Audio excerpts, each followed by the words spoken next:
अस्सलामुअलैकुम दोस्तों, इस एपिसोड का ओवरव्यू इस तरह शुरू होता है। सबसे पहले काई कबीले के स्पाई ढोल बजाना शुरू हो जाते हैं। यहाँ पर सल्जूक स्पाई एक बॉडी को कबीले के अंदर लेकर आ रहे होते हैं। तमाम लोग ये मंजर देख के बहुत ज़्यादा हैरान हो जाते हैं और कबीले की एंट्रेंस पर जमा होना शुरू हो जाते हैं। उनको नहीं पता होता ये कौन है, इसलिए ये लोग बहुत हैरान होकर ये सब कुछ देख रहे होते हैं। दोस्तों, इसके बाद हाइमा खातून तमाम लोग मरकज़ी खेमे से बाहर निकल आते हैं। यहाँ पर वो लोग बहुत ज़्यादा हैरान हो जाते हैं। एकदम सल्जूक स्पाई घोड़ा गाड़ी के अंदर जो बॉडी लाए होते हैं उसको खेमे के पास ले आते हैं। अर्तुगबे फ़ौरन उनके पास जाते हैं और पूछते हैं कि ये कौन है, तुम यहाँ पर किसको लाए हो। तो वो आदमी जवाब में कहता है कि ये वो है जिसने अमीर सलाहुद्दीन कोपेक पर हमला किया है और उनको मारने की कोशिश की है। ये औरत कोनिया आई है और इसने सलाहुद्दीन कोपेक से मिलने के लिए आई और इसने एकदम हमला कर दिया और वो ज़ख्मी हो गए थे। फिर सलाहुद्दीन कोपेक ने इस औरत को मार दिया। तो वो कहते हैं कि ये कौन है। फिर आगे से जवाब में सल्जूक स्पाई कहता है ये असलियान खातून है। दोस्तों, ये सुनने के बाद तमाम लोग उस बॉडी के पास जाते हैं। हाइमा खातून, हलीमा वगैरह तमाम लोग उसके बाद पहुंचकर कपड़ा उठाते हैं। तो वो असलियान खातून को देखकर बहुत हैरान और गमज़दा हो जाते हैं। तमाम लोग रोना शुरू हो जाते हैं।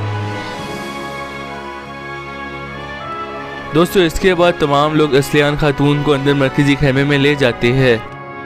दोस्तों, इसके बाद रात का सीन शुरू हो जाता है। यहाँ पर मरकज़ी खेमे के अंदर तमाम लोग असलियान खातून के साथ बैठे होते हैं और रो रहे होते हैं। एकदम यहाँ पर अब्दुर्रहमान गाजी अंदर आते हैं और कहते हैं कि अर्तुगरुल गाजी और तुर्गुत बे वापस आए हैं। दोस्तों, यहाँ पर अर्तुगरुल गाजी और तुर्गुत बहुत ज़्यादा हैरान हो जाते हैं। तुर्गुत को महसूस होता है कि शायद यहाँ पर असलियान है, क्योंकि असलियान के ऊपर चौधार कबीले का झंडा होता है और साथ उनके भाई की तलवार भी।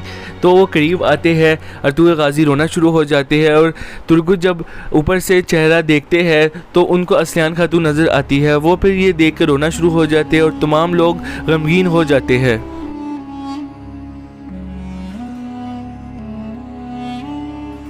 दोस्तों, इसके बाद तुर्गुत पूछते हैं अर्तुग साहब ये किसने किया है, मुझे बताए वो कौन है। तो आगे से अर्तुगबे कहते हैं कि ये सलाहुद्दीन कोपेक ने किया है। ये सुनने के बाद तुर्गुत बहुत ज़्यादा गुस्सा हो जाते हैं। दोस्तों, इसके बाद मेहमान खाने का सीन आता है। यहाँ पर सलाहुद्दीन कोपेक अपनी माँ का हार लेकर बैठे होते हैं और सोच रहे होते हैं कि अब बस बदला लेने का वक्त आ गया है। फिर कहते हैं कि अब ये तख्त मेरा है और मैं सुल्तान बनने जा रहा हूँ। मेरे वालिद ने मेरी वालिदा और मुझ पर जो इल्ज़ाम लगाए थे, अब मैं उन सब का हिसाब लूँगा और मैं हकीकी सुल्तान बनकर तमाम लोगों को दिखाऊँगा। अब मैं सल्जूक सल्तनत का नया सुल्तान बनूँगा। दोस्तों, इसके बाद काई कबीले का सीन आता है। यहाँ पर तमाम लोग बहुत ज़्यादा गमगीन होते हैं। तुर्गुत अपना कुल्हाड़ा उठाते हैं और फ़ौरन कहते हैं कि मैं अब सलाहुद्दीन कोपेक को मारने जा रहा हूँ। मैं उसका अब महल भी तबाह कर दूंगा, वो मुझसे नहीं बच पाएगा। ये कहने के बाद वो बाहर निकलने लगते हैं कि एकदम अर्तुगरुल गाजी बमसी तमाम सिपाही तुर्गुत को रोकते हैं और कहते हैं कि तुर्गुत भाई ऐसा ना करो, आप हमें अजीज़ हो। अगर आप अकेले लड़ना शुरू होगे तो आप इंतकाम नहीं ले पाओगे, वो आपको मार देगा। हमें चाहिए कि हम सारे मिल के उस पर हमला करें।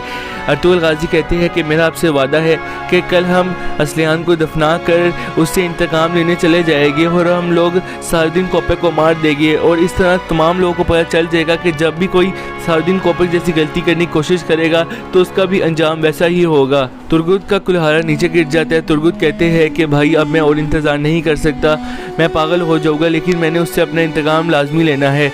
अर्तुगरुल उसको तसल्ली देते और कहते हैं कि हम लोग मिलकर उसको मारेंगे। दोस्तों, इसके बाद तुर्गुत कहते हैं भाई मेरा दिल जल रहा है और कहते हैं कि मैं सलाहुद्दीन कोपेक को उसी के खून में डुबोना चाहता हूँ। अर्तुगरुल गाजी आगे से कहते हैं कि भाई हम ज़रूर ऐसा करेंगे, हम लोग मिलकर सलाहुद्दीन कोपेक का मुकाबला करेंगे। हम लोग असलियान खातून और तमाम बेगुनाहों का सलाहुद्दीन कोपेक से बदला लेंगे जिनको सलाहुद्दीन कोपेक ने नुकसान पहुँचाया। दोस्तों, इसके बाद काराचैसार किले का सीन शुरू हो जाता है। यहाँ पर किले के अंदर गुनाल बे और उनका ख़ास आदमी आयतुमुश आता है। आयतुमुश से गुनाल बे पूछते हैं कि काई कबीले की क्या सूरत हाल है, काई कबीले में क्या चल रहा है। तो वो बताते हैं कि असलियान खातून की वजह से तमाम लोग बहुत ज़्यादा गमगीन है। गुनाल बे कहते हैं कि सब कुछ अर्तुगरुल गाजी की वजह से हुआ है। अगर अर्तुगरुल गाजी की बातों में वो ना आती तो शायद वो बच जाती, लेकिन अल्लाह ताला उसके गुनाह माफ़ फरमाए। दोस्तों, इसके बाद गुनाल बे कहते हैं कि अर्तुगरुल गाजी ने बहुत दफ़ा हम सबको बेवकूफ़ बनाया है, अब बस बहुत हो चुका है। वो अपने आदमी को कहते हैं कि लश्कर तैयार करो, सुबह हम लोग रवाना हो जाएंगे। अल्तमुश पूछता है कि हम लोगों ने कहाँ जाना है गुनाल बे। तो वो आगे से कहते हैं कि जब सुबह ये लोग असलियान खातून को दफना रहे होंगे तो हम लोग पीछे काई कबीले का मुहासरा कर लेंगे, हम लोग काई कबीले पर हमला कर देंगे क्योंकि अब काई कबीले वालों के लिए कोई सुकून नहीं। दोस्तों इसके बाद गुनाल भी कहते हैं कि मैं अर्तुगरुल गाजी, सुंगुर्तगी, बमसी और तुर्गुत को पकड़ लूँगा जब वो लोग असलियान खातून को दफना के वापस आने लगेंगे। इसके बाद दोस्तों उनका ख़ास आदमी बाहर निकल जाता है और गुनाल बे दिल में कहते हैं कि मैं उन सब से बदला लूँगा जो सब रियासत के ख़िलाफ़ है। दोस्तों इसके बाद काई कबीले का सीन आता है। यहाँ पर तुर्गुत असलियान के पास बैठे होते हैं और यहाँ पर वो सोच रहे होते हैं। एकदम उनके दिमाग में ख्यालात आते हैं कि जब असलियान खातून और इनकी शादी हो रही होती है। तुर्गुत के दिल में बहुत सी यादें आ रही होती है जब इनको जहर दिया जाता है और भी बहुत सारी चीज़ें। दोस्तों इसके बाद तुर्गुत कहते हैं कि मुझे दुनिया में बहुत ज़्यादा गम आए हैं और असलियान अब तुम भी उन गमों में से एक हो, अब मैं और क्या कर सकता हूँ, तुम भी अब मेरे साथ नहीं रही। ये कहने के बाद तुर्गुत असलियान खातून के खंजर को पकड़ लेते हैं और कहते हैं कि मैं कसम खाता हूँ कि मैं सादुद्दीन कोपेक को इसी खंजर से मारूंगा जो तुमने मुझे दिया था।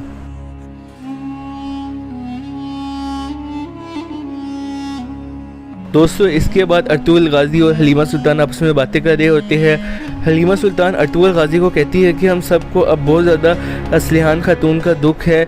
असलियान खातून को मीर सादुद्दीन कोपेक ने अपने हाथों से मार दिया है। और इसके बाद अर्तुगरुल गाजी कहते हैं जी हाँ, सब लोगों को असलियान खातून का इस वक्त बहुत ज़्यादा दुख है। फिर अर्तुगरुल गाजी कहते हैं कि अल्लाह ताला उनको दर्द नहीं देता जो बर्दाश्त नहीं कर सकते। इंशाल्लाह हम लोग इस दर्द से भी बहुत जल्द निकल आएंगे। दोस्तों इसके बाद अर्तुगरुल गाजी हलीमा सुल्तान को कहते हैं कि अब मैंने बहुत सी जंगें लड़ी है, मैं बहुत से मुश्किल काम सरअंजाम कर चुका हूँ, लेकिन इस दफ़ा जो मैं अब काम करने जा रहा हूँ ये नहायत मुश्किल और तकलीफ़ देह है। हो सकता है कि मुझे आने में कुछ महीने लग जाए, कुछ दिन लग जाए या कुछ साल लग जाए या फिर कभी वापस ना आ सकूँ। इसके बाद हलीमा सुल्तान अर्तुगरुल गाजी को कहती है ऐसा मत कहे, अल्लाह ताला आपकी हिफाजत फरमाए। दोस्तों इसके बाद अर्तुगरुल गाजी कहते हैं सऊची, गुंदूस और हमारा जो नया बच्चा होने वाला है वो सबसे पहले अल्लाह ताला की इमानत में है और फिर तुम्हारी इमानत में है। दोस्तों इसके बाद अर्तुगरुल गाजी हलीमा को कहते हैं कि अगर मैं वापस ना आ सकूं तो आप मेरे बच्चों का इस तरह ध्यान रखना जैसा मेरी वालिदा ने मेरा ध्यान रखा था। दोस्तों इसके बाद हलीमा कहती है कि अल्लाह ताला आपकी मदद फरमाए, आप परेशान ना हो, हम यहाँ पर आपका इंतज़ार करेंगे, आप सिर्फ अपनी ज़िम्मेदारी के बारे में वहाँ पर सोचना। दोस्तों इसके बाद आखिर में हलीमा अर्तुगरुल को कहती है कि अगर आप शहीद हो जाते हैं तो हम आप पर फ़ख्र करेंगे।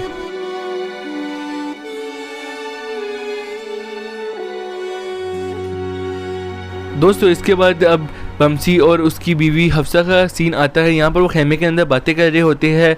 बमसी हफ्सा को कहते हैं कि शायद हम लोग वापस ना आ सके, मुझे अपनी अलविदाई दुआ दो। तो इसके बाद बमसी की बीवी हफ्सा कहती है कि पहले असलिहान और अब आपकी जुदाई, अल्लाह ताला हम सब की मदद फरमाए।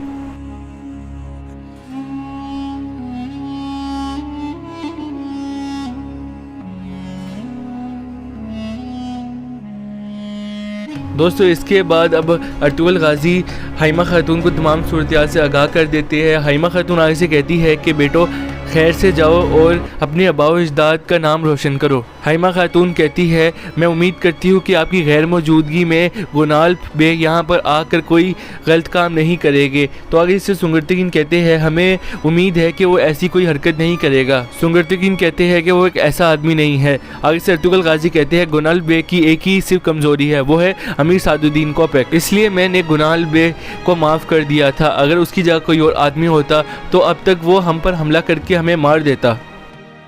दोस्तों इसके बाद अर्तुगरुल गाजी, सुंगुर्तगीन और बाकी तमाम लोग खड़े हो जाते हैं। यहाँ पर अर्तुगरुल गाजी हाइमा खातून को कहते हैं कि हम लोग जल्द रवाना होने का इरादा रखते हैं, आप हमें अपनी अलविदाई दुआ दे।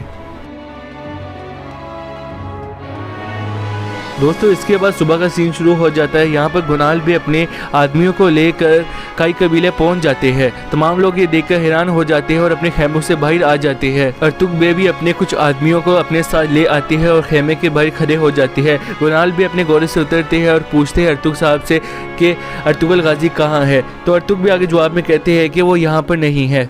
दोस्तों अर्तुग बे कहते हैं कि गुनाल बे आप अपना टाइम वेस्ट कर रहे हो, यहाँ से चले जाओ, अर्तुगरुल गाजी यहाँ पर नहीं है। तो आगे से गुनाल बे कहते हैं अर्तुग साहब आप क्यों झूठ बोल रहे हो, मुझे पता है कि अर्तुगरुल गाजी यहीं पर है। अर्तुग बे कहते हैं कि मैंने आपको कह दिया है ना कि अर्तुगरुल गाजी यहाँ पर नहीं है। तो आगे से गुनाल बे कहते हैं कि इसका क्या मतलब हुआ कि अर्तुगरुल गाजी को पता नहीं कि असलियान खातून फोत हो चुकी है, उन्होंने उसके जनाजे पर शिरकत नहीं करनी क्या। अर्तुग बे कहते हैं कि वो जानते थे और वो आए थे, वो जनाजे को अपने साथ ले चुके हैं और फिर वो वहीं पर ही उसको दफना देंगे। गुनाल बे कि आपको मालूम नहीं कि अर्तुगरुल गाजी को आपकी और सादुद्दीन कोपेक की तमाम चालों के बारे में पता चल चुका है। अर्तुगरुल गाजी को समझ आ गई थी कि आप लोग इतने घटिया हो, आप लोग जनाजे की वजह से तमाम मासूम लोगों पर हमला करना चाहते थे। इसलिए अर्तुगरुल गाजी असलिहान खातून की बॉडी को लेकर कहीं और दफनाने के लिए चले गए हैं। और दोस्तों इसी तरह ये वीडियो ख़त्म हो जाती है। एपिसोड 66 का ओवरव्यू यहीं तक का होता है। उम्मीद है कि आपको ये वीडियो अच्छी लगी होगी। अगर अच्छी लगी है तो हमारी वीडियो को लाइक, चैनल करें सब्सक्राइब, बेल आइकन को प्रेस कर ले ताकि आप हमारे चैनल की लेटेस्ट अपडेट से बाखबर है। मिलते हैं किसी और वीडियो में, तब तक के लिए अल्लाह हाफिज़।